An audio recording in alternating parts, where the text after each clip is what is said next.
Ասում են Լոս Անջելեսը չքնաղ է հատկապես բարձունքից։ Եկեք հիանանք Լոս Անջելեսյան գայթակղիչ եւ հիանալի տեսարանից։ Արդյոք ապահով է թե ոչ։ Մի քանի հարց պարզենք մասնագետից։ Չնայած նրան, որ բավականին բարձրահասակ է, բայց իմ հարցերին վստահ պատասխան։ Շնորհակալություն իմ հրավերն ընդունելու համար, խնդրում եմ նշեք, արդյոք անվտանգ է։ Ես եւս շնորհակալ եմ ինձ հրավիրելու համար։ Այո, միանշանակ բավականին անվտանգ է, քանի որ մենք պահպանում ենք նախաստուգման եւ մնացած բոլոր կանոնները։ Ինչու մենք պետք է վստահենք ձեզ։ Նախ եւ առաջ ասեմ, որ ես ունեմ համապատասխան բոլոր որակավորումները։ Այնուհետև օդաչուներն ու օդային երթևեկության կարգավորողներն անցնում են լայնածավալ վերապատրաստում եւ խիստ տեստավորում, նախապատրաստվելով տարբեր սցենարների եւ արտակարգ իրավիճակների։ Ինչպես նաև ավիացիան խիստ կարգավորվում է այնպիսի գործակալությունների կողմից, ինչպիսիք են Դաշնային ավիացիոն վարչությունը եւ միջազգային քաղաքացիական ավիացիայի կազմակերպությունը, որոնք կիրառում են ինքնաթիռների ավիաընկերությունների եւ անձնակազմի համար խիստ անվտանգության չափանիշներ։ Այնպես որ կարող եք վստահել ինձ եւ հանգիստ դիտել Լոս Անջելեսը վերևից։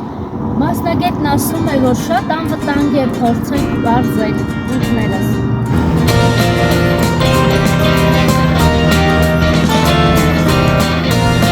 Պարզվեց, որ ես եւս վատ օդաչու չեմ։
Մասնագետը ճիշտ էր, այո, բավականին անվտանգ էր թվում։ Սա ոչ միայն թռիչք էր, այլ նաև ինքնաբացահայտման ու վախերի հաղթահարման ինչ-որ ձև։